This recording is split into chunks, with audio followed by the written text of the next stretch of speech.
The blade was already raised when Briar knelt in the dirt. She could feel it in the way 200 wolves circled the courtyard, their eyes hungry for blood. Could taste it in the mountain air, that bit sharp against her cheeks, cold enough to sting, but not cold enough to numb. The Wyoming peaks rose behind Alpha Thorn's fortress like jagged teeth, snow-capped and merciless, the kind of landscape that killed the weak and forgot they ever existed. Briar had spent 3 years learning how to be forgotten. 3 years scrubbing floors in this castle, keeping her head down, keeping her scent locked so deep inside her chest it felt like drowning. 3 years surviving.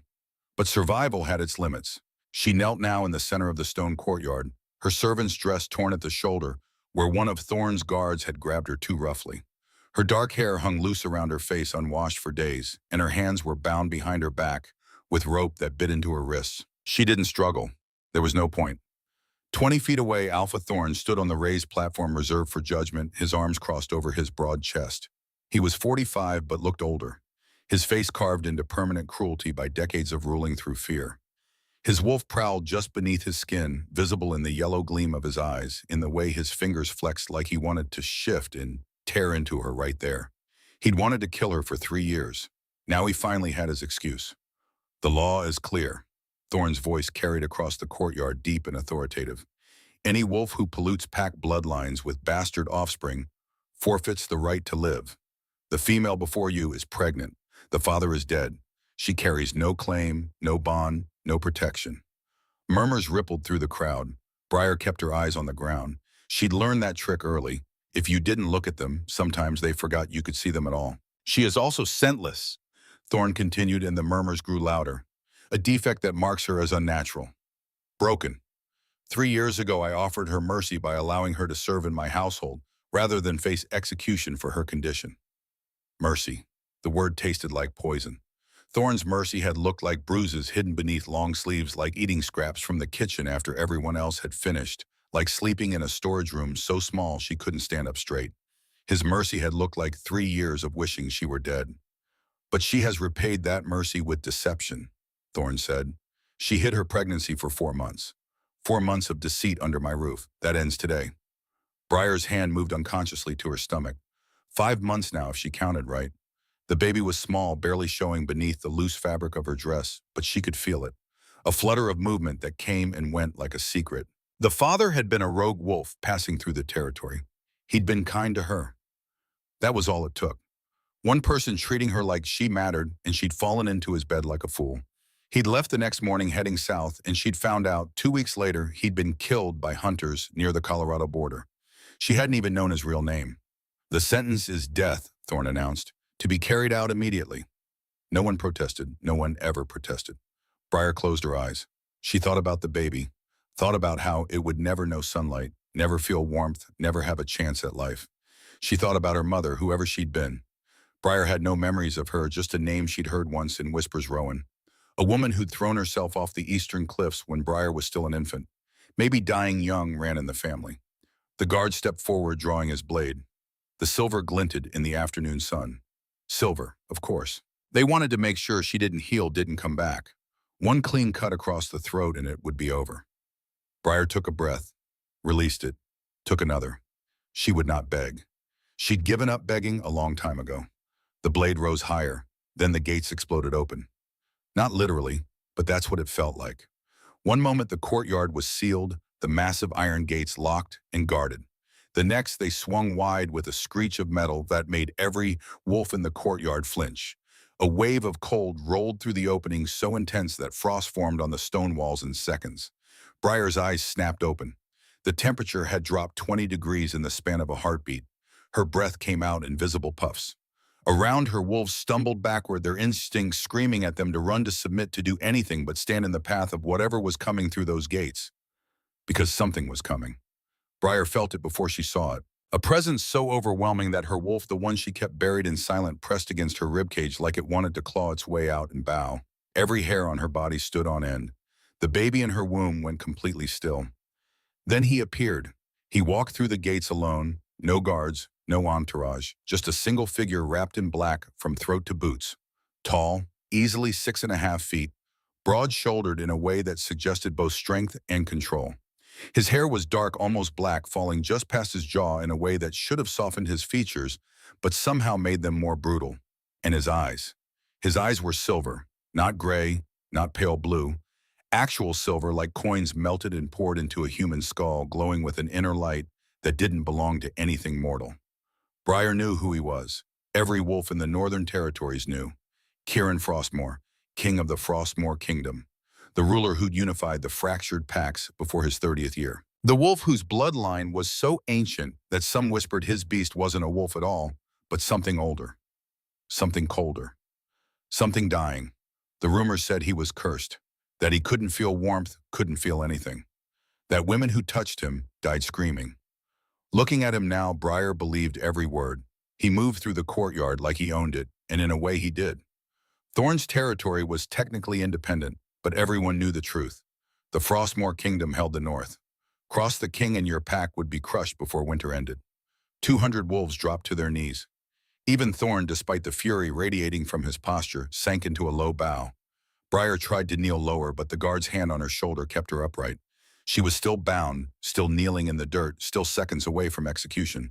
But now the king was here, and she had no idea what that meant. Kieran Frostmore stopped 10 feet from the platform. His gaze swept over the courtyard, cold and assessing. Then it landed on Briar. She froze. His eyes locked onto hers, and for a moment the world narrowed to just that point of connection. She couldn't look away, couldn't breathe.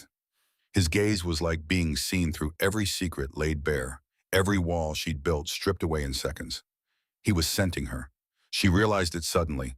His nostrils flared slightly, his head tilting just a fraction, like he was trying to catch something on the wind. But there was nothing to catch. Briar had no scent. She'd been born that way, broken that way, wrong that way. Something flickered in those pale eyes. Surprise, maybe, or confusion.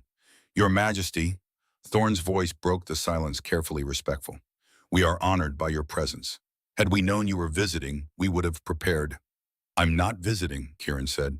His voice was deep, resonant, the kind of voice that didn't need to be raised to command attention.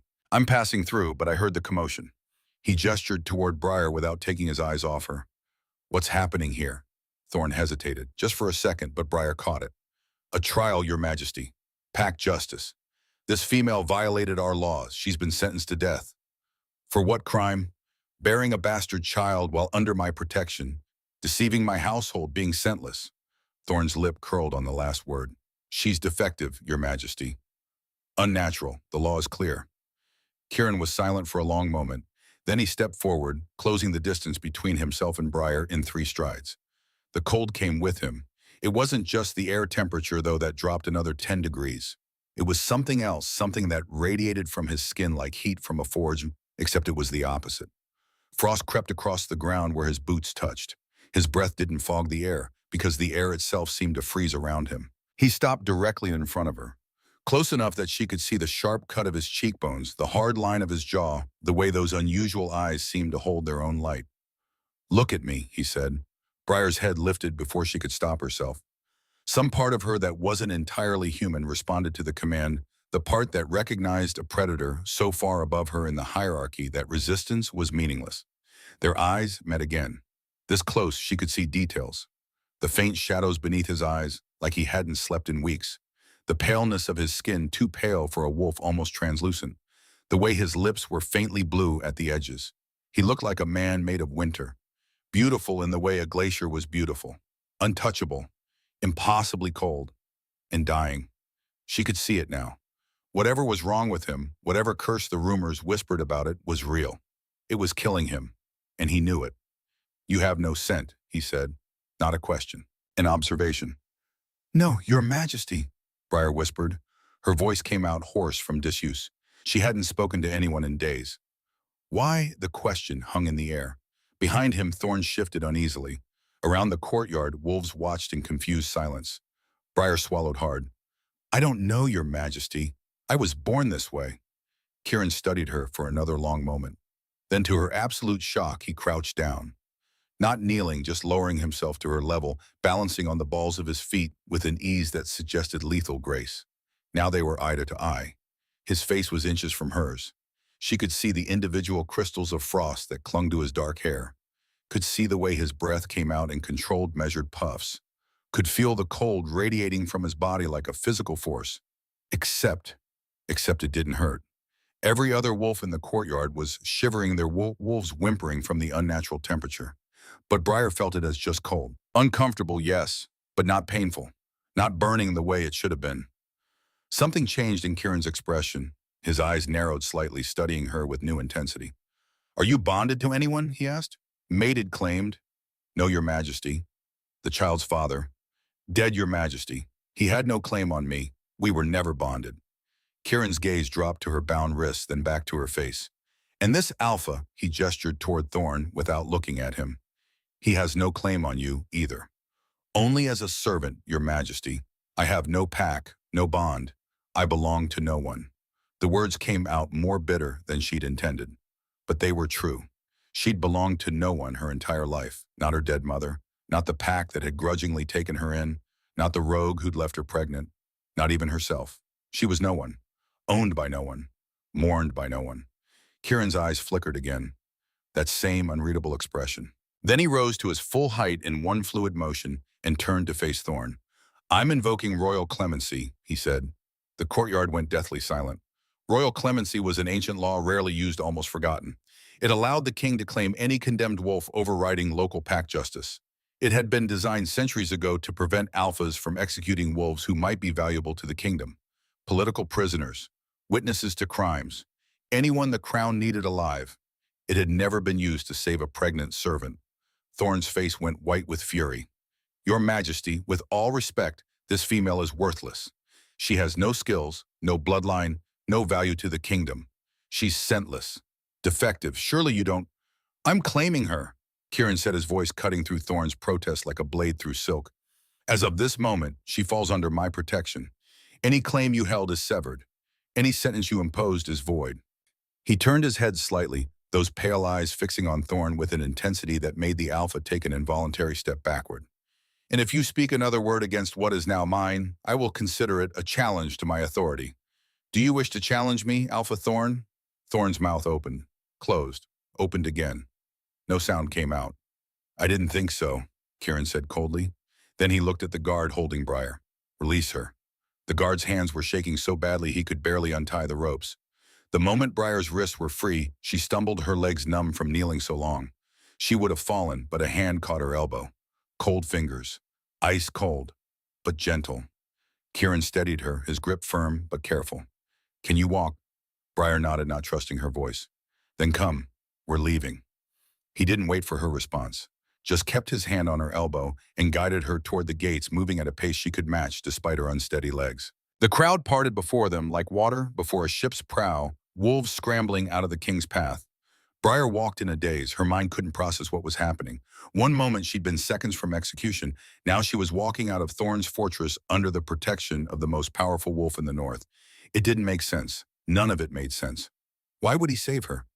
What could she possibly offer a king behind them? She heard Thorn's furious whisper to one of his advisors. "Send word to the council. Tell them the king has claimed a scentless wolf. Tell them he's finally lost his mind." Kieran's grip on her elbow tightened just slightly, but he didn't turn around, didn't acknowledge the insult, just kept walking. They passed through the gates. A carriage waited outside, black lacquered wood with silver fittings pulled by 4 massive horses that snorted and stamped in the cold. A driver sat atop this bench, so bundled in furs that only his eyes were visible. Kieran opened the carriage door himself and gestured for Briar to enter. She climbed inside on shaking legs, sinking onto the velvet seat. The interior was warmer than outside, but only barely. Frost clung to the windows in delicate patterns. Kieran entered after her, settling onto the opposite seat. The carriage lurched into motion immediately. For a long moment, neither of them spoke. Briar stared at her freed wrists, at the rope burns that circled them like bracelets. Her mind was still trying to catch up to reality. She was alive. Against all odds, all logic, all expectation, she was alive. "You're wondering why I saved you," Kieran said finally. Briar's head snapped up. He was watching her with those unsettling pale eyes, his expression unreadable in the dim light of the carriage. "Yes, your majesty," she whispered. He leaned back against the seat, and for the first time since she'd met him, some of the rigid control seemed to ease from his posture. He looked tired, more than tired, exhausted in a bone-deep way that sleep couldn't fix. "I'm dying, Huang," he said simply. The bluntness of it shocked her into silence. "There's a curse," he continued, his voice matter-of-fact like he was discussing the weather. It's been killing me for 8 years. Slowly, it turns everything inside me to ice. Most days I can barely feel my own heartbeat. He raised one hand, studying it in the lamplight. Even from across the carriage, Briar could see the faint blue tinge to his fingertips. I've tried to find a cure. Healers, witches, shamans, from every kingdom in the realm. Nothing works. The curse is too old, too deeply rooted. It will kill me. The only question is when. He lowered his hand, meeting her eyes again. But I need an heir before I die. Someone to continue my bloodline to rule the kingdom after I'm gone. I've tried before to find a mate. Women who were willing to bear that responsibility. Something dark crossed his face. They all died. The curse killed them. My touch is too cold. It burns, it breaks, it destroys anything warm that gets too close. Briar's breath caught. She thought of the frost spreading across the courtyard, the way wolves had shivered in his presence, the way his fingers had felt like ice against her elbow. But you, Kieran continued, you didn't flinch when I touched you. You didn't scream. You didn't even react beyond the normal response to cold. He leaned forward slightly. Tell me, when I held your arm, did it hurt? Did it burn? Briar hesitated, then slowly she shook her head. No, your majesty. It was cold, but it didn't hurt. Something like hope flickered across his face just for a second. Then it was gone, replaced by that same careful control. I don't understand it either, he said.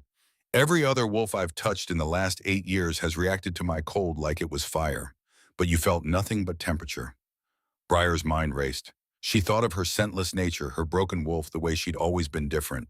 Wrong, defective. Maybe her defect was exactly what he needed. I'm proposing an arrangement, Kieran said, and his voice took on a formal tone. A contract, if you will. You'll come to my castle. Stay for 1 month. During that time, I'll run tests to see if your tolerance to my curse is consistent or a fluke. He paused. If it proves consistent, I'll ask you to marry me, to serve as my consort. In exchange, I'll legitimize your child, raise them as a royal ward with all the privileges and protections that entails. Your daughter or son will want for nothing. Education, safety, a future far beyond anything you could provide as a servant. Briar's hand moved to her stomach again. A future for her baby. Safety, protection, everything she desperately wanted and never thought she'd have. And if I refuse? She asked. Kieran's expression didn't change. Then I'll arrange for you to be resettled in a different territory, far from Thorn. You'll receive enough gold to start a new life. No one will hunt you. No one will harm you. You'll be free to go wherever you wish. He meant it. She could see it in his eyes. He was offering her a genuine choice, not a veiled threat. Why? The question slipped out before she could stop it. Why go through all this? You could have any woman in the kingdom, noble daughters, warriors, women with powerful bloodlines. Why save a scentless servant? Kieran was quiet for a long moment. When he finally spoke, his voice was softer than before, almost vulnerable. Because every noble daughter wants something from me.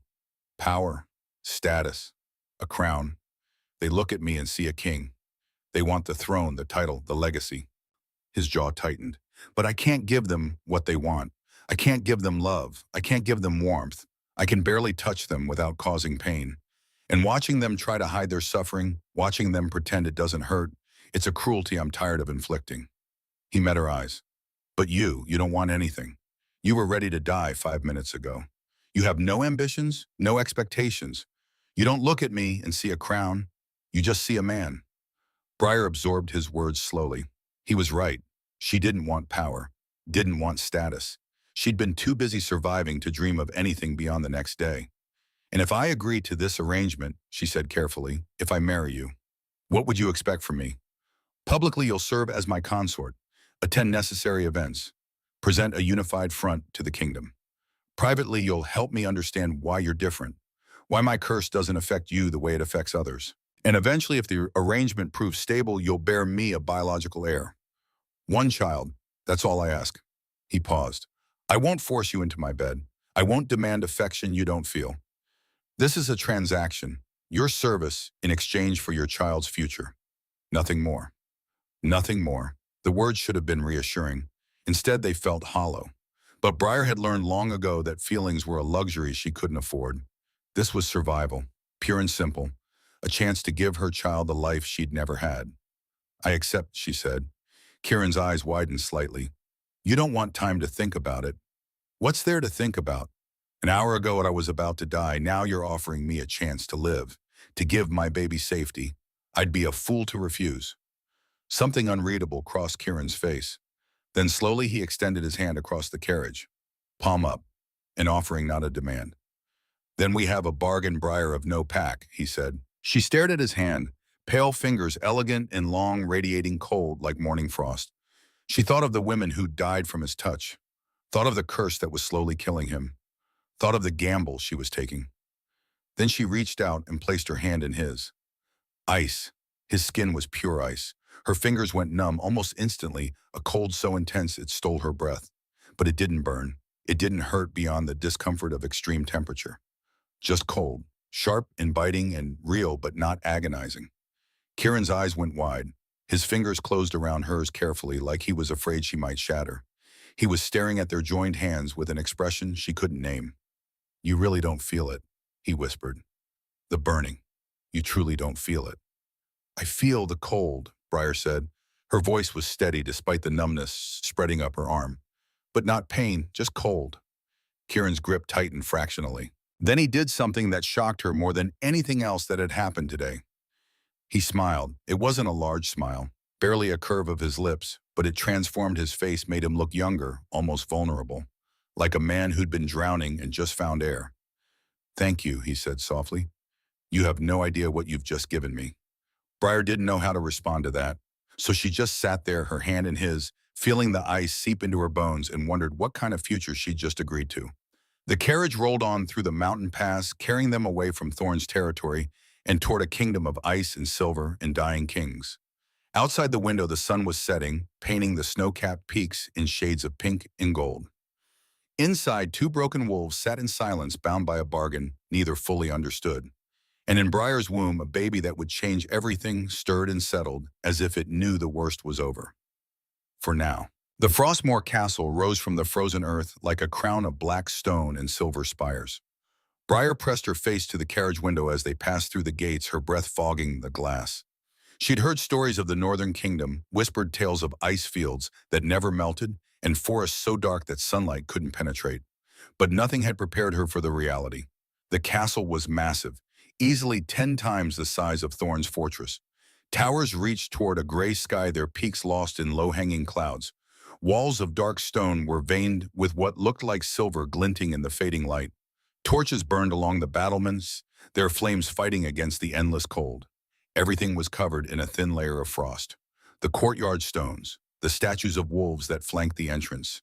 Even the guards who stood at attention wore expressions locked in permanent grimness, their breath coming out in constant white puffs. This was Kieran's home, this frozen, beautiful, merciless place.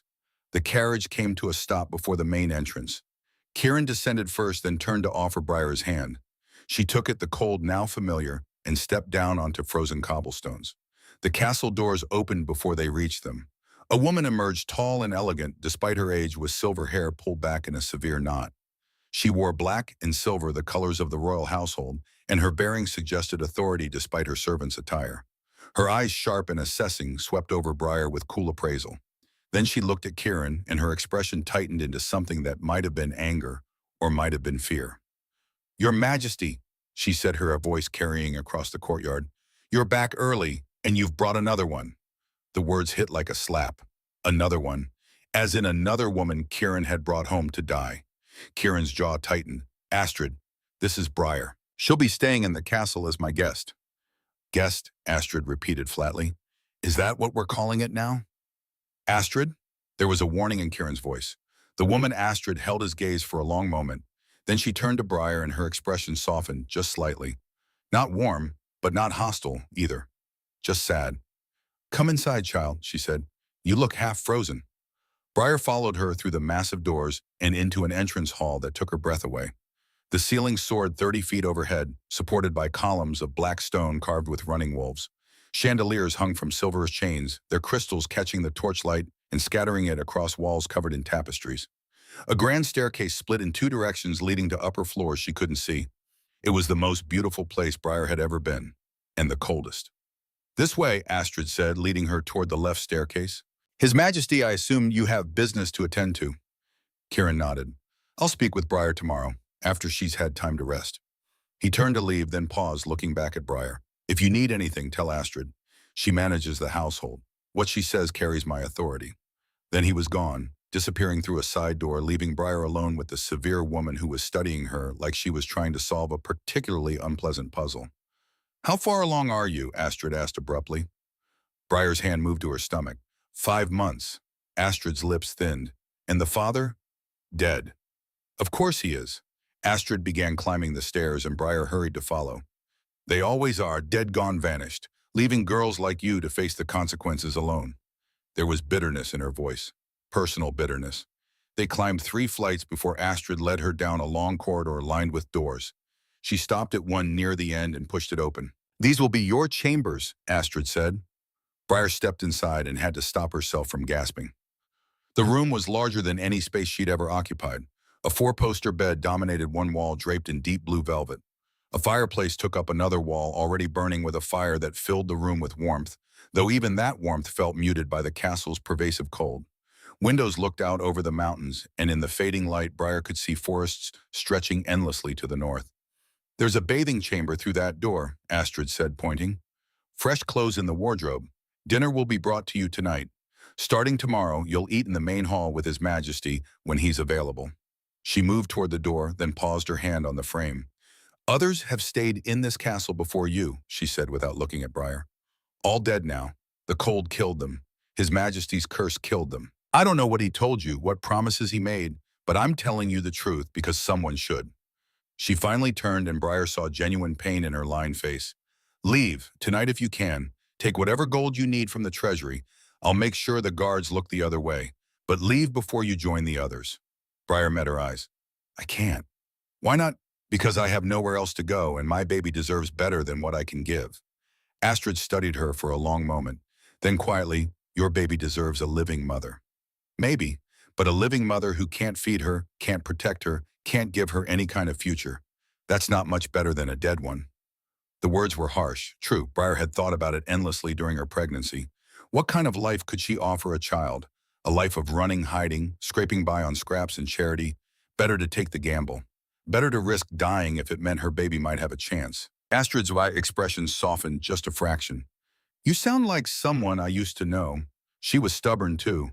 Brave and stubborn and foolish. What happened to her? She died trying to save someone who couldn't be saved. Astrid's voice was barely a whisper. And she left behind a baby girl who had to grow up without her. The air in the room felt heavy. Briar wanted to ask more, wanted to know who this woman had been, but Astrid was already turning away. Get some rest, she said. Tomorrow His Majesty will want to run his tests. You'll need your strength. She left, closing the door softly behind her. Briar stood alone in the vast chamber, her mind spinning.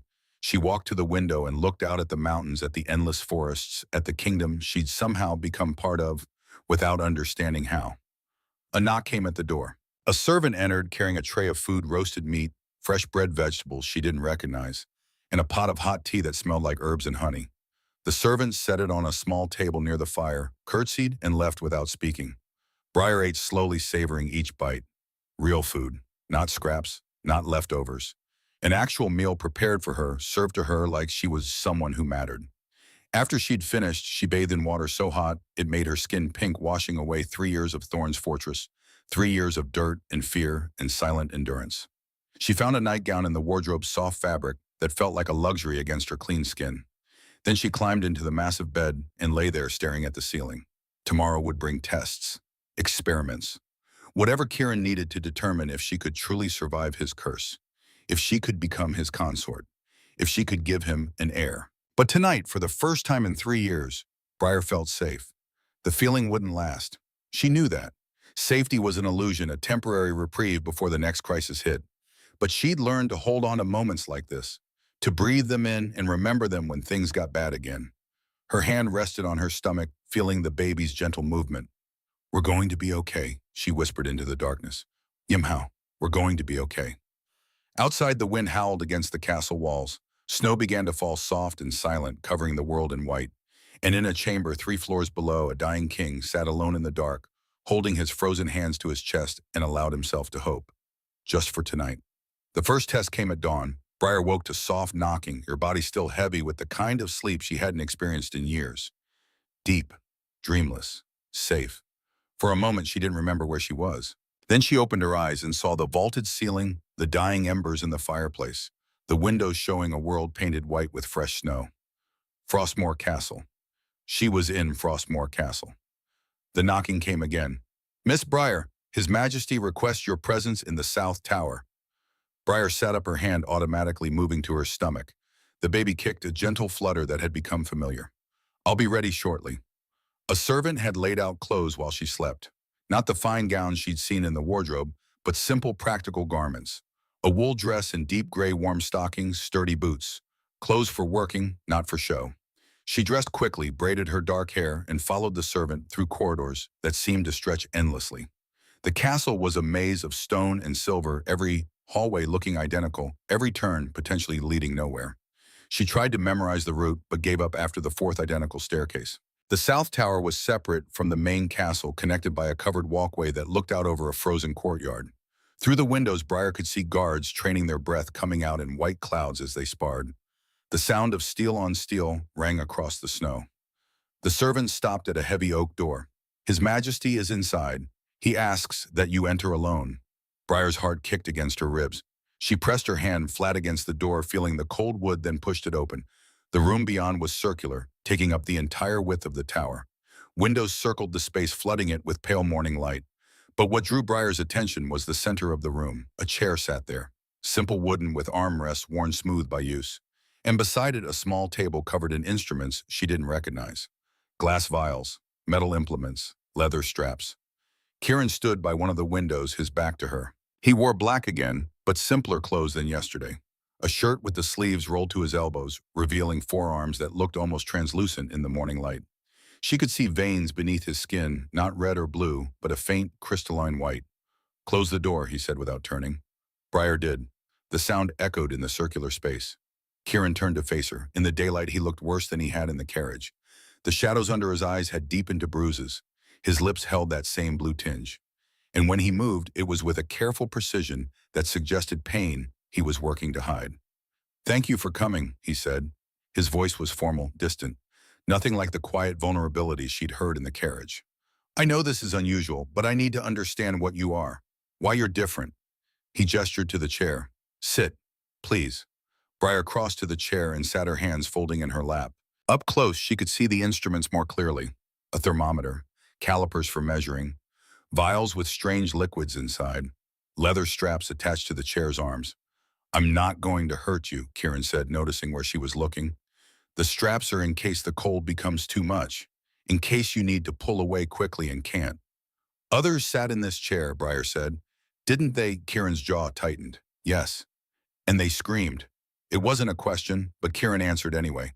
"Yes, the moment I touched them with my bare hands, they screamed. Their skin blistered. Some fainted from the pain. All of them asked me to stop." He moved to the table, picking up the thermometer. "I need you to understand something. If at any point this becomes unbearable, tell me. I'll stop immediately. This is not a test of your endurance. I need honest reactions. Do you understand?" Briar nodded. "Say it," Kieran said. "I need to hear you say it. If it becomes unbearable, I'll tell you to stop." He studied her for a moment longer, then approached the chair. "I'm going to touch your hand first," he said. "Just skin-to-skin contact.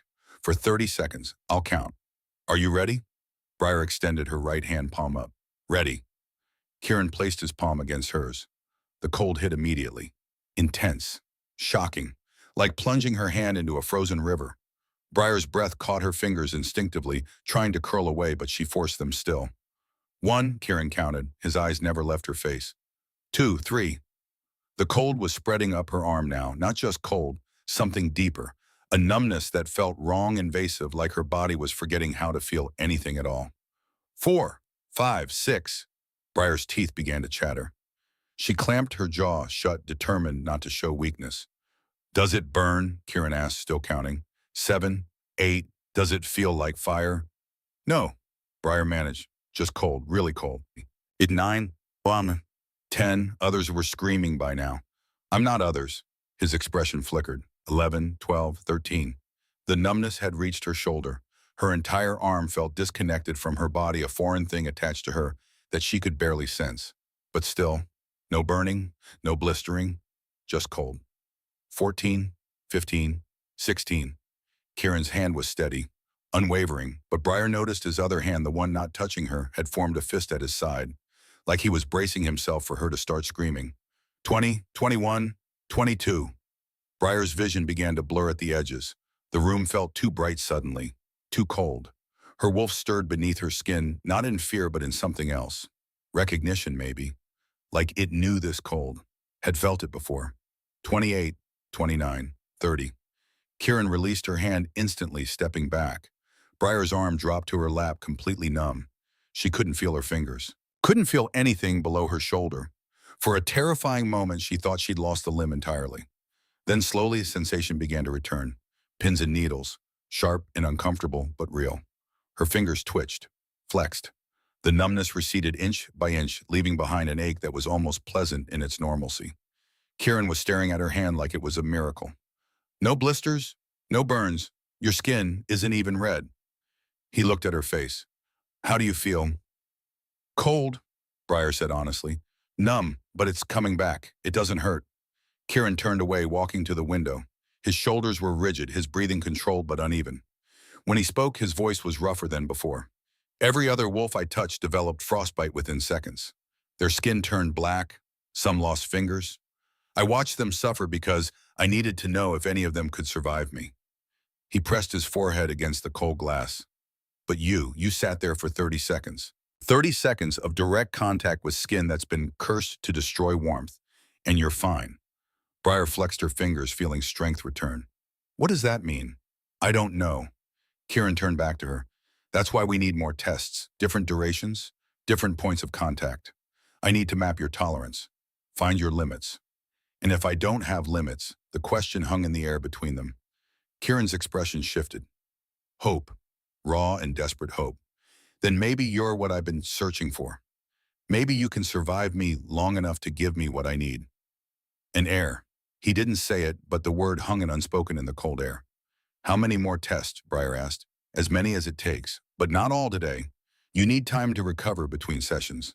He gestured toward the door. Go, eat, rest. We'll continue tomorrow. Briar stood, her legs steady despite the lingering numbness in her arm. She walked toward this door, then paused with her hand on the handle. Your Majesty. Yes. How long did the longest one last? Kieran was quiet for a long moment. 2 months before the cold reached her heart. Briar nodded slowly. Thank you for telling me. She left before he could respond. The test continued for 3 weeks. Every morning, Briar climbed the South Tower. Every morning, Kieran measured and documented and pushed her tolerance a little further. 30 seconds became a minute became 5, 5 became 10. He touched her hands, her arms, her shoulders, always asking permission, always counting, always watching her face with an intensity that made her feel both seen and studied, like she was a person and a puzzle at the same time. And every time the same result: cold, numbness, discomfort, but never pain, never burning, never the screaming agony that had broken those before her. By the end of the 3rd week, Kieran could hold both her hands for 15 minutes straight without Briar showing any signs of distress beyond shivering. It's remarkable, he said one morning, making notes in a leather journal. Your tolerance isn't just high, it's beyond anything I've documented. You should have frostbite. You should have lost feeling permanently by now. But every time you recover completely within an hour. He looked up from his notes. I don't understand it. Do you feel anything unusual when I touch you? Anything beyond the cold? Briar considered. Sometimes my wolf stirs, not in fear, more like recognition. Recognition of what? I don't know. It's like she knows this cold, has felt it before even though I know I haven't. Kieran's eyes sharpened. Your wolf.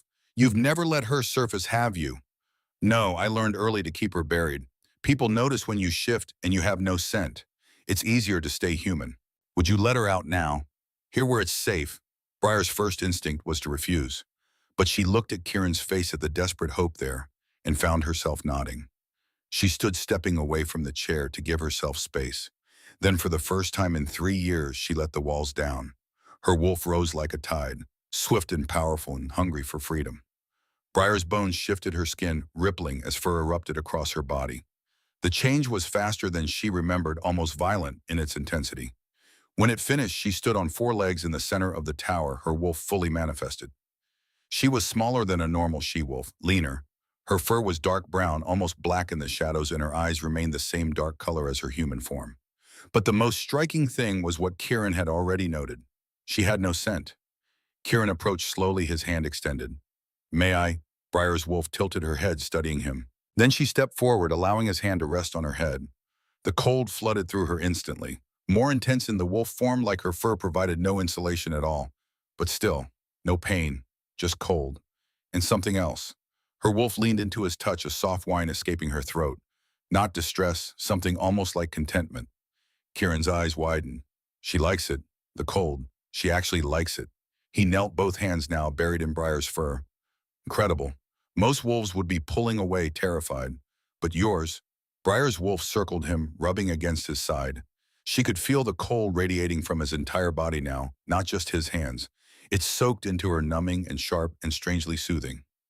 "What are you?" Kieran whispered. "What bloodline creates a wolf that thrives in cursed cold?" Briar shifted back to human form, the change leaving her breathless. She stood naked in the tower, goosebumps covering her skin, her pregnant belly visible in the morning light. Kieran immediately turned away, grabbing a blanket from a chest by the wall and holding it out without looking. "I'm sorry, I didn't think." Briar wrapped the blanket around herself. "It's fine. You've seen pregnant women before." "Not like this, not—" He trailed off, still facing the wall. "Not what? Nothing. Get dressed. We're done for today." But Briar had seen his face in the moment before he turned. Seen something that looked almost like wonder, almost like desire. She dressed quickly, her mind spinning. Then she left the tower without another word. That afternoon, Astrid found her in the library. Briar had discovered the room by accident during her wanderings. 3 stories of books, accessible by spiral staircases that wound between the shelves. Windows on every level flooded the space with light. It was the warmest room in the castle, heated by multiple fireplaces that burned constantly. She'd been spending her free time here, teaching herself to read properly. Kieran had mentioned education as one of the benefits for her child. Briar figured she should at least be able to read bedtime stories. "You're still alive," Astrid said, settling into a chair across from where Briar sat curled on a window seat. "Still alive," Briar confirmed. 3 weeks. That's already longer than some." Astrid's expression was difficult to read. "I won't lie, I'm surprised." "So am I. His Majesty seems different lately, less withdrawn. He mentioned you at breakfast yesterday, spoke about the tests." Briar traced her finger along the page of her book. "The tests are going well. He's hopeful." "Is that all?" Briar looked up. "What else would there be?" Astrid studied her with those sharp eyes. "Child, I've served this household for 40 years. I knew His Majesty's mother, watched him grow from boy to man to king. And I've never seen him look at anyone the way he looked at you when you came down from the tower this morning." Heat crept up Briar's neck. "He doesn't look at me any particular way. He watches you like you're the sun, and he's been living in darkness his whole life." Astrid's voice was gentle. "Be careful, Briar. Hope can be as dangerous as despair for a dying man." Before Briar could respond, a knock came at the library door. A servant entered, bowing quickly. "Miss Briar, His Majesty requests your presence in the Great Hall. He says it's important." Briar exchanged a glance with Astrid, then followed the servant. The Great Hall was exactly that. Great. Massive stone columns supported a ceiling that soared 50 feet overhead. Tapestries depicting wolf hunts and ancient battles covered the walls. A long table ran down the center, easily capable of seating 100 people. Kieran stood at the head of the table, dressed in formal attire. Black and silver, the royal colors. His dark hair was pulled back, revealing the sharp angles of his face. He looked every inch the king. And he wasn't alone. A man stood beside him, shorter than Kieran but broader, with gray-streaked hair and a weathered face. He wore the robes of a royal counselor, and his expression was carefully neutral. "Briar," Kieran said as she approached. "This is Counselor Marcus. He oversees legal matters for the kingdom." Marcus bowed slightly. "Miss Briar." "Counselor," Briar said, uncertain. Kieran gestured to the table. Documents were laid out, covered in dense script Briar couldn't fully read. "I've asked you here because I've made a decision. The tests have proven your compatibility beyond any doubt. You can tolerate my touch. You don't suffer the way others have. And your wolf actually responds positively to my cold." He met her eyes. "I'm proposing we move forward with the arrangement. I want to marry you, formally, publicly, make you my queen consort, and legitimize your child as a royal heir. Briar's heart stuttered. Now already.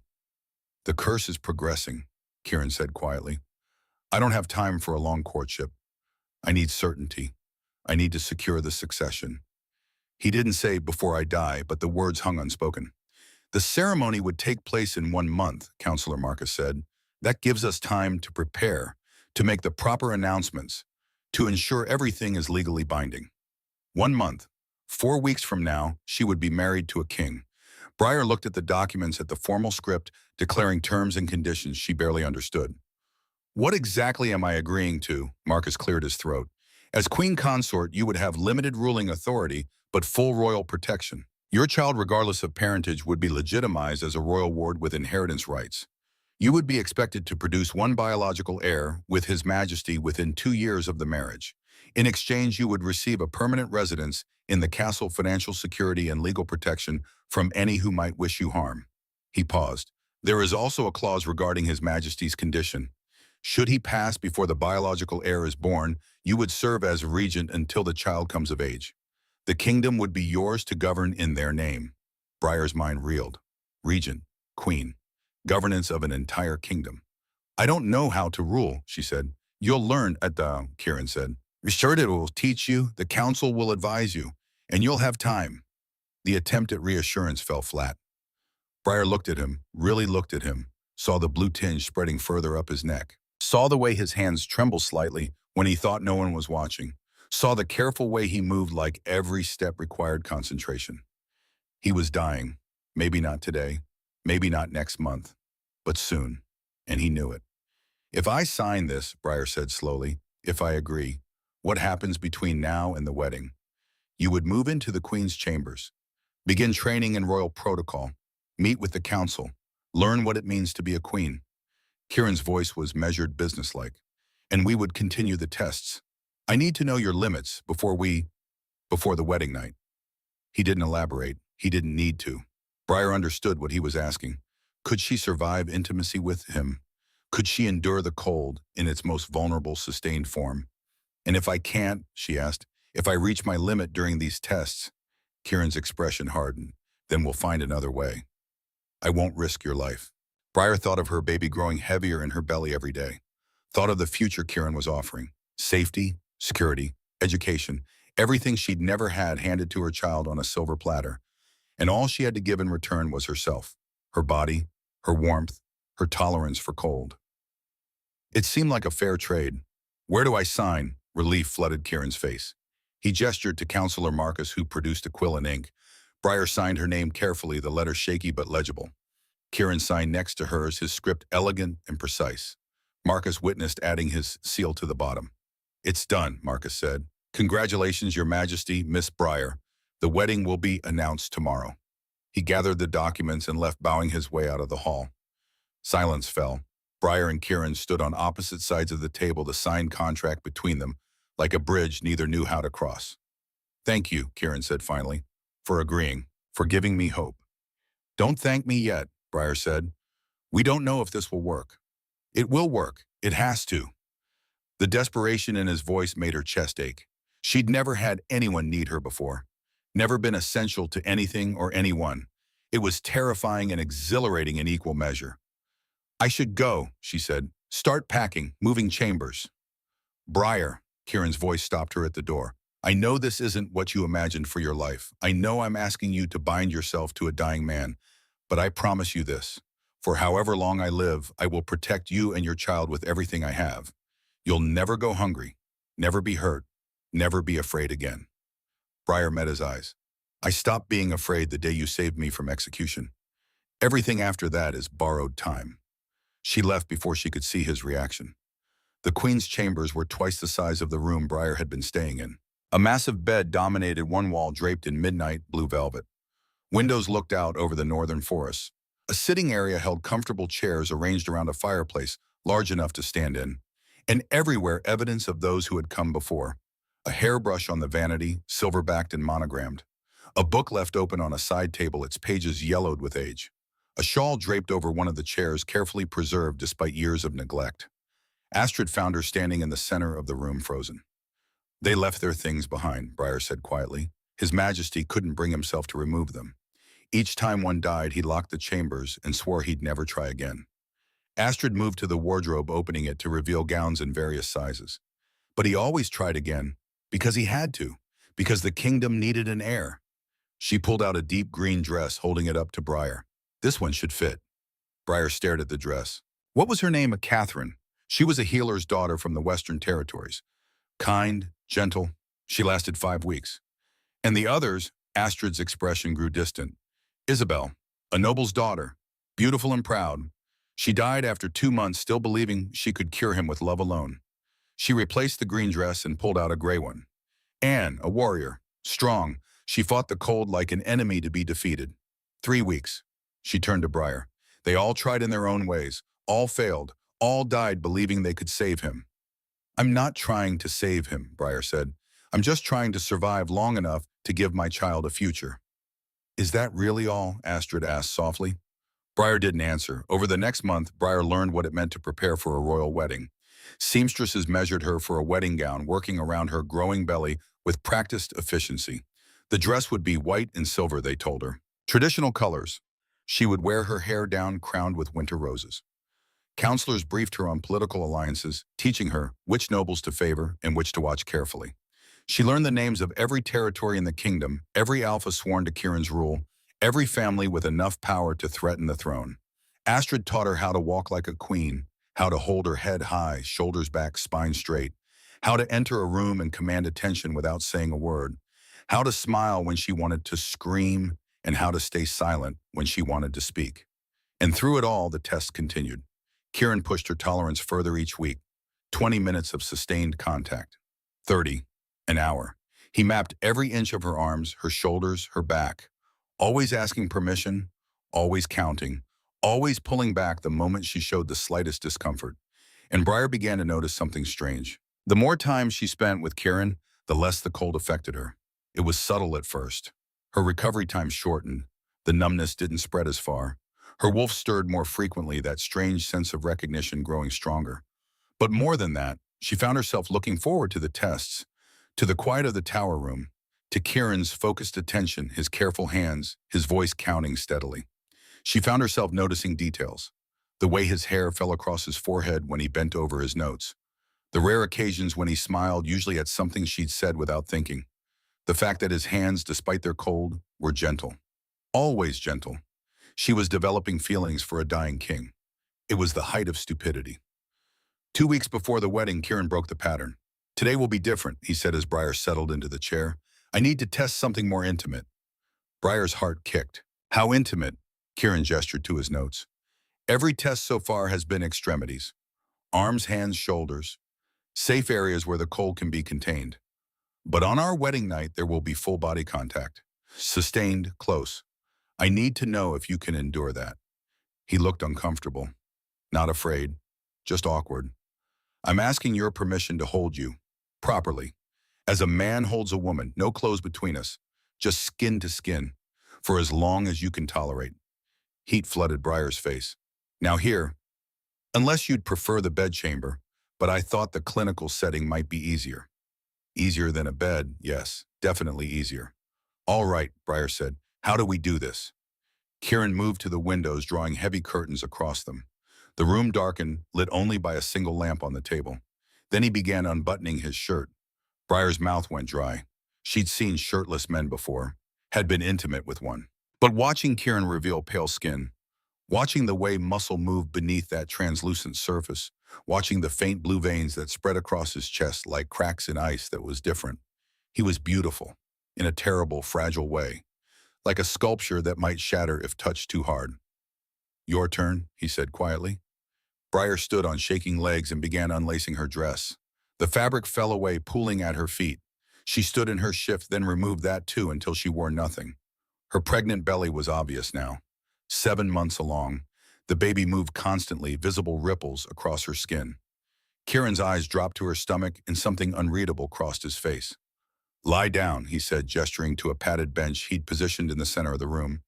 Briar lay back, the leather cold against her skin. Kieran approached slowly, giving her time to refuse. Then he lowered himself beside her, his body pressing against hers from shoulder to hip. The cold was immediate, overwhelming, like being immersed in ice water. Briar gasped, her hands coming up instinctively to push him away. But Kieran caught her wrists, gently holding them still. "Breathe," he said. "Just breathe. I've got you." Briar forced air into her lungs, once, twice. The cold was spreading, seeping into her bones, making her entire body numb. But beneath the numbness, something else stirred. Her wolf, rising, reaching. "How long?" she managed through chattering teeth. 3 minutes, then we stop." 3 minutes, 180 seconds, an eternity. Kieran's arms wrapped around her, pulling her closer. His chest pressed against her breasts, his legs tangled with hers. Every point of contact was ice, but the cold was no longer just cold. It was intimacy, closeness, the kind of physical connection Briar hadn't felt since the baby's father had left. 1 minute, Kieran murmured against her hair. Briar's wolf surged forward, not in fear, but in something else, something that felt almost like hunger. She pressed closer to Kieran, seeking more contact, more cold, more of whatever this strange sensation was. Kieran went rigid. "Briar, what are you doing?" "I don't know," she whispered. "My wolf wants. I don't know what she wants." 2 minutes.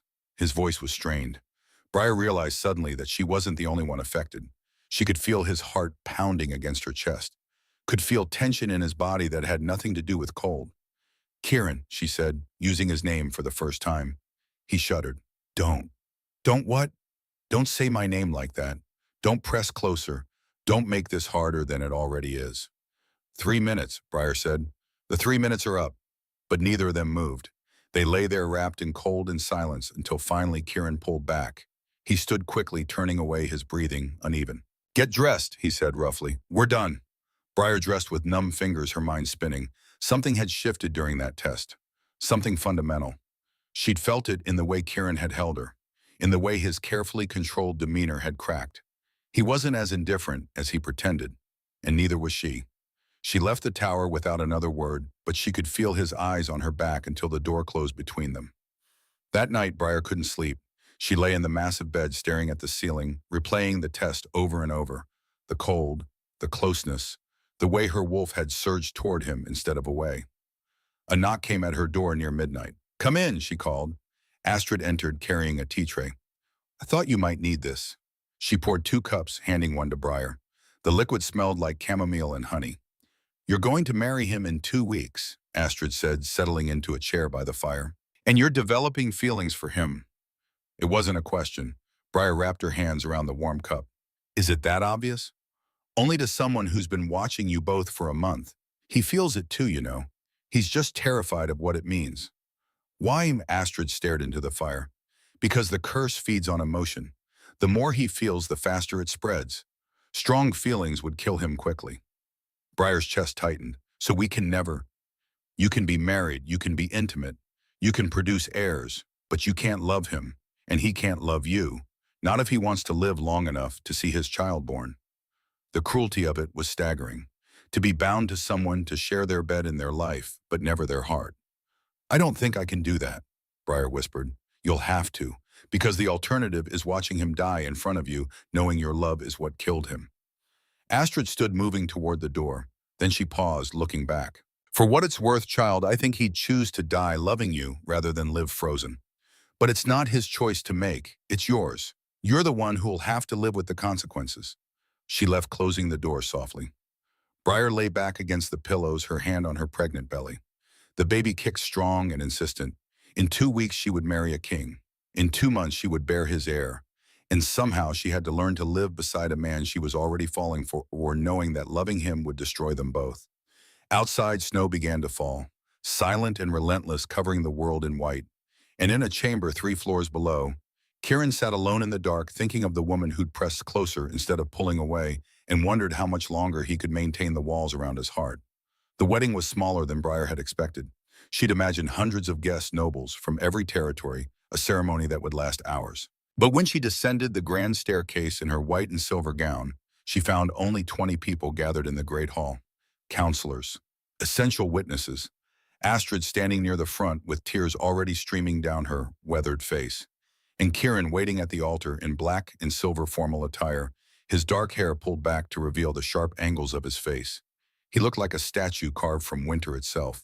Beautiful, untouchable, dying. The blue tinge had spread to his jaw now, visible even from across the hall. The curse was accelerating just as he'd warned. Time was running out. Briar walked alone down the aisle. No father to give her away, no family to witness her vows. Just a scentless wolf in a borrowed dress carrying a child that wasn't the groom's marrying a king who would be dead within the year. But when she reached the altar and Kieran extended his hand, when his ice-cold fingers closed around hers, she felt something shift in her chest. Not love. She couldn't afford love. But connection, recognition, the sense that she was exactly where she needed to be. The officiant spoke words about duty and bloodlines and the continuation of the kingdom. Briar barely heard them. She was too focused on Kieran's face, on the way those pale eyes never left hers, on the tiny tremor in his hand that suggested he was far more affected by this moment than his expression revealed. Do you, Briar of no pact, take Kieran Frostmore as your lawfully bonded mate, to serve as his queen consort, to bear his heirs, to stand beside him until death parts you? Death would part them soon enough. I do, Briar said, her voice carried across the silent hall. And do you, Kieran Frostmore, king of the Northern Territories, take Briar as your lawfully bonded mate, to protect and provide for her, to honor her as your queen, to father children with her, until death parts you? Kieran's grip on her hand tightened. I do. Then by the authority vested in me by the crown and the ancient laws of our kind, I declare you bonded in matrimony. You may seal the bond. Kieran stepped closer. His free hand came up to cup Briar's face, cold fingers gentle against her cheek. Then he leaned down and kissed her. His lips were ice, but beneath the cold there was something else. Tenderness. Careful, measured tenderness, like he was afraid she might shatter. Briar kissed him back, her hands coming up to rest on his chest. She could feel his heart beating beneath her palms. Slow, too slow, but steady. When they pulled apart, the hall erupted in polite applause. Not enthusiastic, not joyful, just dutiful acknowledgement of a necessary event. Kieran turned to face the assembled witnesses, his hand still holding Briar's. This woman is my queen. Any who question her authority question me. Any who threaten her will face the full force of the crown. His voice carried absolute conviction. Several of the counselors shifted uncomfortably. Then it was over. The guests filed out.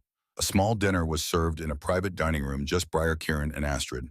Briar picked at roasted meat and vegetables, her stomach too twisted with nerves to eat properly, because she knew what came next. The wedding night. Full consummation of the bond. The final test to see if she could truly survive intimacy with a cursed king. Kieran barely touched his food either. He sat across from her, his eyes distant, his jaw tight with tension. Astrid watched them both with an expression that looked almost like grief. Well, she said finally, standing, I'll leave you to it. Your Majesty, my queen, I wish you both peace tonight. She left, her footsteps echoing down the corridor. Silence fell. Kieran stood extending his hand. Come. Briar took it, letting him lead her through the castle to the royal chambers. Not the queen's chambers, where she'd been staying, but his rooms.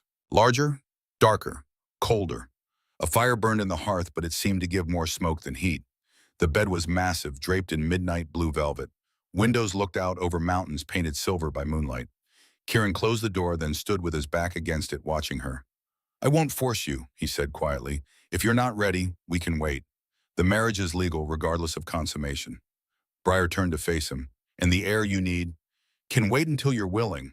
She studied his face, saw the tension there, the fear, not of her rejection, but of what consummation might mean, what it might cost her.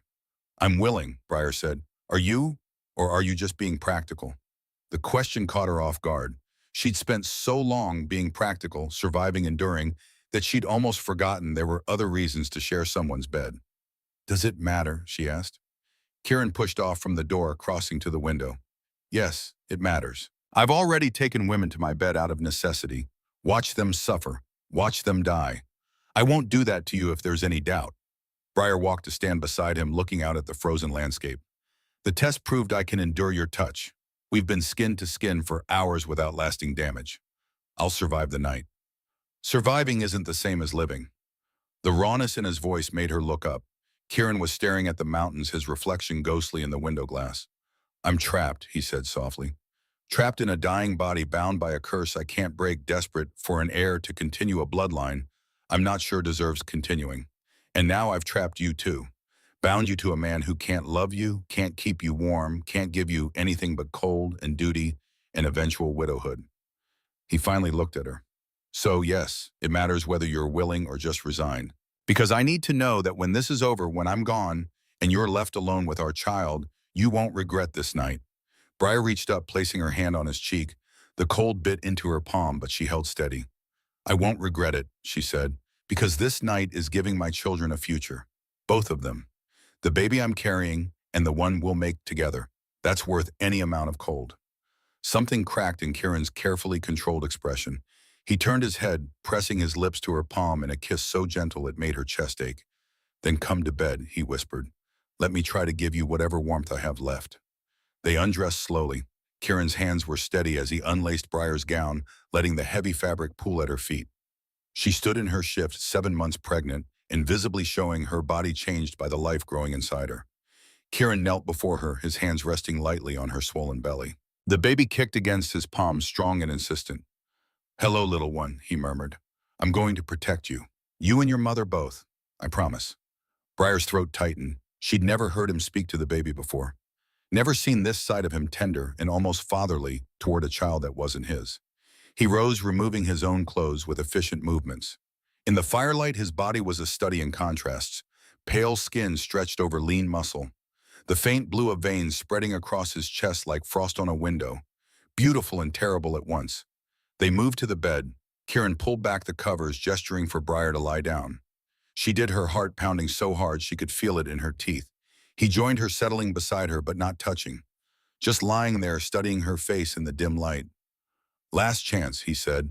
You can still refuse. Briar answered by reaching for him, pulling him closer until their bodies pressed together from shoulder to hip. The cold hit like a wave.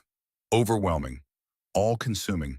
But Briar had learned over the past month to breathe through it, to let her wolf rise and meet the ice with something that wasn't quite warmth, but wasn't rejection either.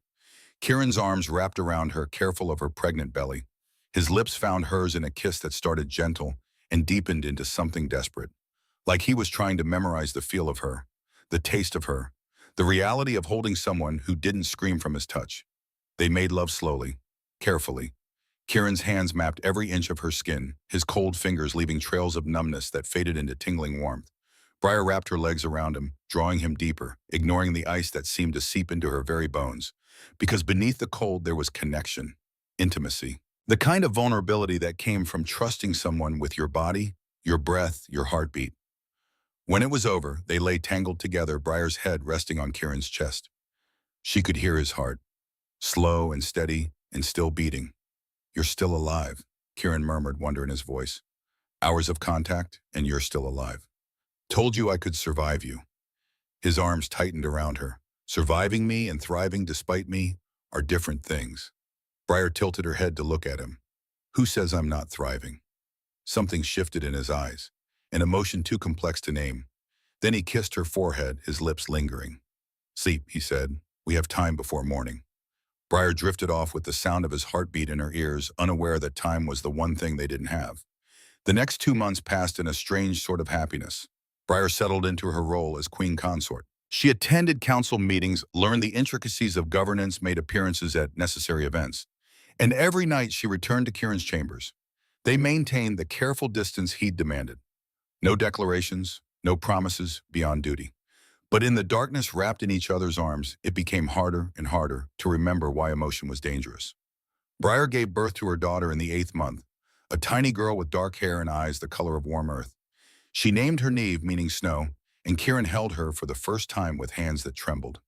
She's perfect, he whispered, staring at the infant with something like awe. Absolutely perfect. And then something remarkable happened. When Kieran held Neve, the blue tinge on his jaw receded, just a fraction, just enough to be noticeable. The curse seemed to pull back from her innocent warmth, unable to touch something so pure. Astrid witnessed it, her eyes widening.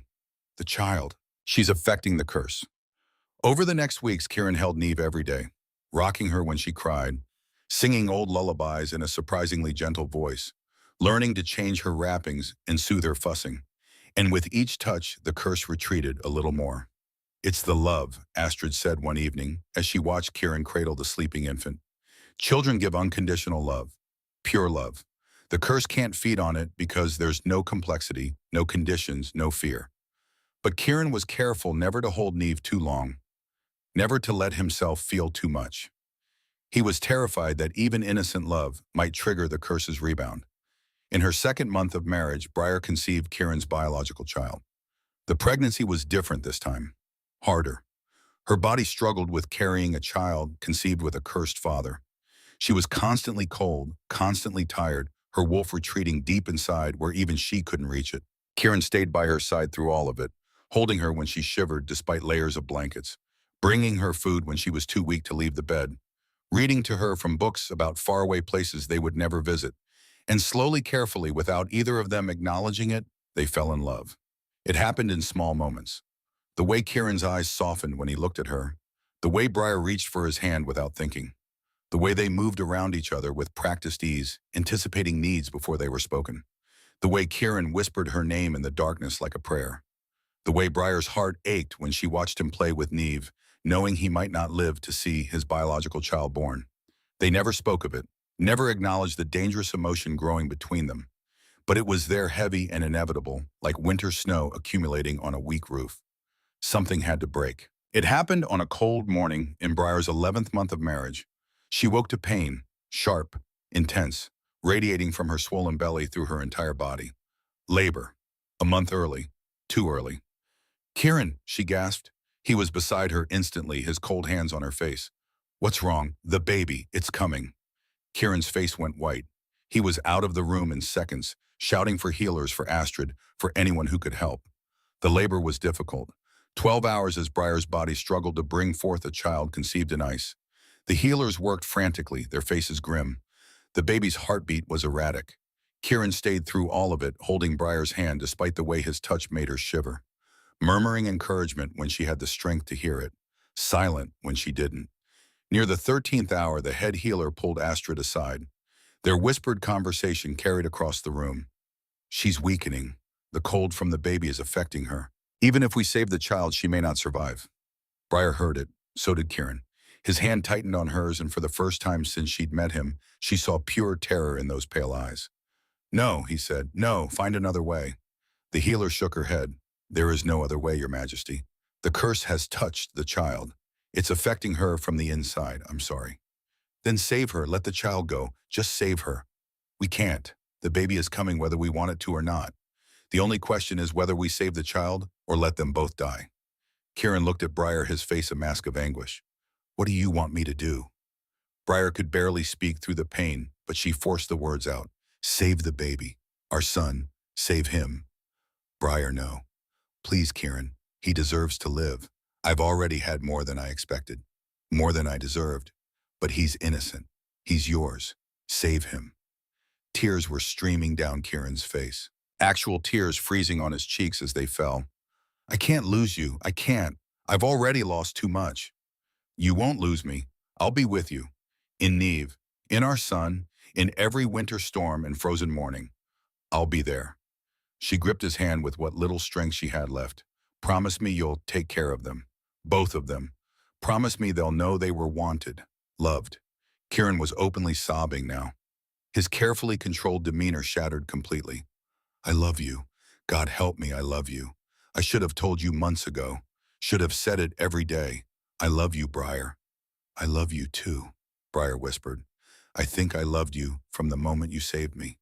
The final push came in a wail of agony. Briar screamed, her back arching off the bed, and then suddenly relief. A baby's cry filled the room. "It's a boy," the healer said, holding up a tiny squirming infant. "You have a son, Your Majesty." But Briar barely heard. The world was going dark at the edges. Cold was spreading through her veins. She was dying. Kieran's face appeared above hers, desperate. "Stay with me. Briar, please stay with me." "I can't," she breathed. "I'm sorry. I'm so sorry." Her eyes closed. Astrid appeared at Kieran's side, her face stricken. "Your Majesty, there might be one way." "What? Anything. I'll do anything." Astrid's voice was urgent. "She's dying because the curse is spreading through her body from the baby. But she survived your touch for months. Her bloodline has some resistance to curse magic. I think she's a shadow wolf." Kieran's eyes widened. "What does that mean?" "Shadow wolves have power over curses. They can break them, transform them, but the power is dormant unless awakened. Astrid grabbed his arm. I suppressed her scent when she was a baby to hide her from those who would hunt her, but the suppression also locked her wolf away. If I undo it now, if I wake her true nature, she might be able to heal herself. Then do it now. Astrid pulled a small vial from her robes, clear liquid that glowed faintly in the lamplight. This will hurt her, and if I'm wrong about what she is, it will kill her faster. And if you're right, then she lives. But everyone will know what she is. Otto wolves are hunted feared. The council will demand she be exiled or worse. Kieran's expression hardened. Let them try mine. Do it. Astrid uncorked the vial and poured the liquid between Briar's lips. For a moment, nothing happened. Then Briar's body convulsed. Her back arched off the bed, her mouth opening in a silent scream. Light exploded from her skin, not white or gold, but black. Shadow light that didn't illuminate, but somehow made everything more visible. Her scent flooded the room, smoke and wildflowers, and something ancient, something powerful. Briar's wolf surged to the surface without her shifting form. Kieran could see it in her eyes when they snapped open, black instead of brown, glowing with inner fire. What's happening, Paul? He demanded. Her true nature is waking, Astrid breathed. She's healing herself. The black light intensified, wrapping around Briar's body like living smoke. Where it touched the spreading ice in her veins, the ice transformed. Not melting, transforming, becoming something that looked like black crystal instead of white frost. Briar gasped, her body going rigid. Then she screamed. It wasn't a scream of pain, it was power. Raw, primal power that shook the castle walls and shattered the window glass. The black light exploded outward, washing over everyone in the room. When it touched Kieran, he staggered. The curse inside of him responded, surging toward Briar like it recognized her, like it wanted her. No! Kieran tried to pull back, terrified the curse would kill her. But Briar's hand shot out, gripping his wrist with inhuman strength. Her eyes, still black and glowing, locked onto his. Trust me. Then she pulled. The curse ripped out of Kieran's body in a torrent of ice and shadow. He screamed as it left him, feeling like his insides were being torn apart. The blue tinge that had covered half his body receded in seconds, the frost in his veins melting the cold that had been killing him for 8 years flowing out of him and into Briar.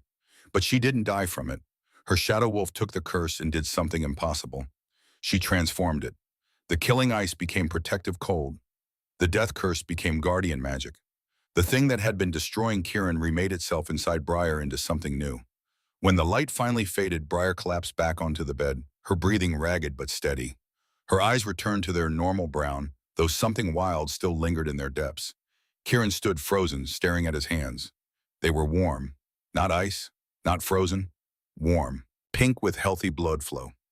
The blue was gone from his skin. His lips were red. His heart pounded strong and fast in his chest. The curse, he whispered. It's gone. He looked at Briar. What did you do? Briar sat up slowly, cradling their crying newborn son against her chest. I don't know. I just knew I couldn't let you die. Couldn't let myself die. So I took it, the curse, and I changed it. She looked down at the baby. He had Kieran's pale eyes but her dark hair, and when she touched him, a faint shimmer of black light danced across his skin. He'll be protected, she said softly, from cold, from curses, from anything that tries to harm him. The curse didn't die. It just changed. Astrid was staring at her with a mix of awe and fear. You transformed a death curse into protective magic. Only the strongest shadow wolves could do that. Child, what are you? Before Briar could answer, the door burst open. Counselors flooded in, their faces alarmed. We felt the power surge. What happened? They stopped short when they saw Briar holding the baby black light still flickering faintly around her. Shadow wolf, one of them hissed. She's a shadow wolf. I knew we shouldn't have allowed this marriage. Kieran stood, placing himself between Briar and the council. His voice, when he spoke, held the full weight of royal authority. This woman is my queen. She just saved my life and the life of our son. Any who threaten her will face me, and I am no longer cursed, no longer dying. I am your king, whole and healthy for the first time in 8 years. Try to harm her and see what happens. The counselors shifted uneasily. One step forward. Your Majesty, with respect, shadow wolves are illegal to harbor. Kingdom law demands. Kingdom law was written by men who feared what they didn't understand. I am rewriting it. As of this moment, shadow wolves are under royal protection. Any pack that hunts them will answer to the crown. He turned to look at Briar, and his expression softened. She saved me. She deserves to be celebrated, not hunted. The counselors looked at each other uncertainly. Finally, the oldest among them bowed. As you command, your majesty. They filed out, leaving Kieran and Briar alone with Astrid and the healers. Kieran crossed to the bed, sitting carefully beside Briar. He looked at their son, then at her, then back at the baby. What should we name him? Briar smiled tiredly. Ashwin. It means light. He's going to bring light to this frozen kingdom. Ashwin, Kieran repeated softly. He touched the baby's tiny hand, marveling when the infant gripped his finger. Hello, Ashwin. I'm your father, and I'm going to be here to watch you grow up. His voice broke on the last words. Because it was true. He would be here. He wasn't dying anymore. He had a future. They had a future. Briar leaned against his shoulder, exhaustion weighing her down. We did it. We survived. You did more than survive. You saved us all. Astrid cleared her throat gently. If I may, your majesties, there's something you should know. They looked at her. Briar's mother, Rowan, she was my daughter. Briar's eyes went wide. What? I couldn't tell you before. Couldn't risk Thorn discovering the connection. But yes, Rowan was my child, which makes you my granddaughter. Tears were streaming down Astrid's weathered face. I watched my daughter die, trying to break a curse. I've lived 30 years thinking I'd lost everything. But you didn't just survive. You succeeded where she failed. You broke the curse and lived. She crossed to the bed, placing a gentle hand on Briar's head. Your mother would be so proud. I am so proud. Briar couldn't speak around the lump in her throat.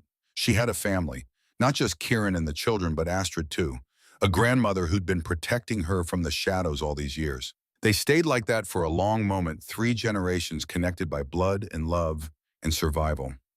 Finally, Astrid wiped her eyes. I'll give you privacy. Rest, both of you. Tomorrow the kingdom will want to meet the prince. But tonight, just be a family. She left, closing the door softly. Kieran lay down beside Briar, careful not to jostle the baby. They arranged themselves in the bed. Briar in the middle, Ashwin in her arms, Kieran curled protectively around them both. I love you, Kieran said quietly. I know it almost killed me to feel it, but I don't care. I love you, Briar, my queen, my savior, the mother of my children. I love you too, Briar whispered. Thank you for saving me, for giving me a chance when no one else would. I didn't save you. You saved yourself. You saved all of us. Briar closed her eyes, letting the truth of that settle into her bones. She had saved them, not by being perfect or powerful or special, just by refusing to give up, by surviving when everyone expected her to die, by transforming curse into blessing through sheer stubborn will. She was a shadow wolf, a queen, a mother, a granddaughter, and she was enough. Finally, after 23 years of being told she was broken, she knew she was exactly what she needed to be. Outside, dawn broke over the Frostmore kingdom, the first sunrise in 8 years that didn't find a dying king watching from his window. Instead, Kieran slept peacefully, his arms around his family, his heart beating warm and strong in his chest. The snow continued to fall, but now it felt less like a burial and more like a blessing. Winter transforming into spring, one flake at a time. The great hall of Frostmore Castle was packed with wolves from every territory in the kingdom. Nobles in fine silks, warriors with kill scars visible on their arms, common folk who'd traveled days to witness this historic moment. At the center of it all stood Briar, her hand resting on young Neve's shoulder. Her daughter, now almost 2, watched the proceedings with solemn dark eyes. In Astrid's arms nearby, baby Ashwin slept peacefully, oblivious to the momentous occasion. And in chains before the throne knelt Alpha Thorn, dragged from his territory after months of investigation had uncovered his crimes. Conspiracy with dark covens, murder of shadow wolves across 3 territories including Briar's mother, attempted murder of a queen. The evidence was overwhelming. The sentence, decided by council vote, was death. Kieran sat on the throne, healthy and whole, his skin warm with proper color. He looked every inch the king. But when he spoke, his voice was gentle. As the injured party, my queen has the right to pronounce final judgment. What is your will, Briar? All eyes turned to her. Briar stepped forward, meeting Thorn's gaze. The man who had tormented her for 3 years, who had tried to execute her, who had murdered her mother and countless others, whose only crime was being different. Exile, she said clearly. Gasps echoed through the hall. Even Thorn looked shocked. Exile, he snarled. You're showing me mercy. No, Briar said, her voice cold. I'm showing you consequences. Death would be quick, easy, but exile means you'll spend every remaining day knowing you failed, knowing the woman you condemned as worthless became a queen, knowing the bloodline you tried to extinguish is thriving while yours withers into nothing. She stepped closer. You'll live, Thorn, but you'll live with the knowledge that you lost. That's far crueler than any executioner's blade. She turned to the guards. Take him to the southern border. Release him beyond our territories. If he ever sets foot in this kingdom again, then the sentence will be death. Thorn was dragged away, still snarling useless threats. When the hall cleared, Kieran descended from the throne and took Briar's hand. That was a queen's judgment, wise and just. I learned from the best, Briar said, squeezing his warm fingers. They walked together through the castle nave, running ahead while Astrid followed with Ashwin. The halls were warmer now, filled with the sounds of life and laughter. The castle no longer felt like a frozen tomb, but like a home. In the library, their favorite room, Kieran settled into a chair while Neve climbed onto his lap, demanding a story. Astrid joined Briar on the window seat, placing sleeping Ashwin in her arms. You've built something remarkable here, child, Astrid said softly. A kingdom where difference is protected, not punished. Where shadow wolves can live without fear. Your mother would be so proud.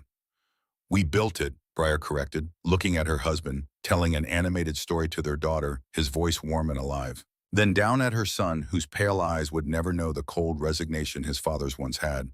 All of us together. She thought of the girl she'd been, the scentless wolf kneeling in the dirt seconds from execution, the servant who'd believed she was worthless, broken wrong, and she thought of who she'd become. A queen, a mother, a transformer of curses into blessings. Tell me a story, Mama, Neve called from across the room. Briar smiled. Come here, little one. Neve scrambled over, climbing into her lap beside Ashwin.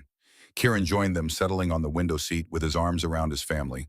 And as snow fell softly outside, Briar told her children a story. Not about being saved, but about saving yourself. Not about being chosen, but about choosing courage. Not about dying for love, but about living for it. She'd been the condemned wolf worth less than silver, the defective girl no one wanted, and she'd become everything. Not despite what she was, but because of it. Outside, the snow continued to fall, silent and relentless and beautiful. Winter no longer felt like an ending, but like a promise. The promise that even the coldest hearts could learn to beat warm, that even the most broken could become whole. That love, real love, didn't destroy, it saved. And that made all the difference.